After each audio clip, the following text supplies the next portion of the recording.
Hello বন্ধুরা, আমি Uthai চিং মারমা। আমি বলছি আমেরিকা নিউ ইয়র্ক সিটি থেকে। আজ আমি এই ভিডিওতে নিউ ইয়র্ক সিটির সাবওয়ে ইতিহাস সম্পর্কে বলার চেষ্টা করব।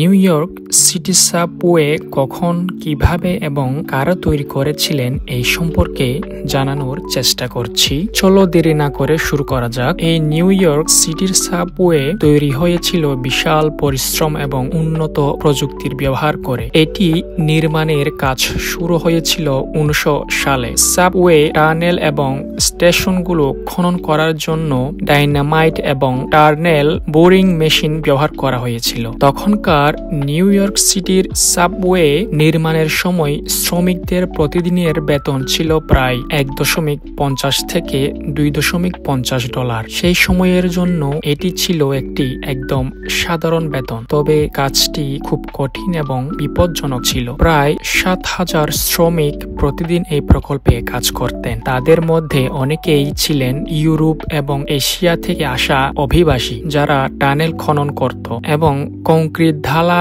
রেল লাইন বসানো ইত্যাদি কঠিন এবং ঝুঁকিপূর্ণ কাজ সম্পন্ন করতেন। 1904 সালে 27 অক্টোবর ইন্টারব্রড র্যাপিড ট্রানজিট কোম্পানি এর উদ্যোগে নিউ ইয়র্ক সাবওয়ে প্রথম চালু হয়। প্রাথমিকভাবে এটি ছিল মাত্র 9.1 মাইল দীর্ঘ এবং 28টি স্টেশন নিয়ে। বর্তমানে নিউ ইয়র্ক সিটিতে মোট সাবওয়ে স্টেশনের সংখ্যা প্রায় 472টি এবং মোট ট্রেনের সংখ্যা প্রায় 6,300 থেকে 6,400টি মতো।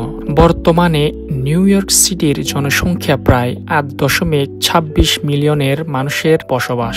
নিউ ইয়র্ক সিটির সাবওয়ে 1904 সালে চালু হয়েছিল, অর্থাৎ এটি প্রায় 120 বছরের পুরনো। এটি বিশ্বের অন্যতম পুরনো এবং বৃহত্তম public transport system. New York সিটির সাবওয়ে প্রতিদিন লক্ষ লক্ষ যাত্রী বহন করে এবং শহরের একটি অপরিহার্য অংশ।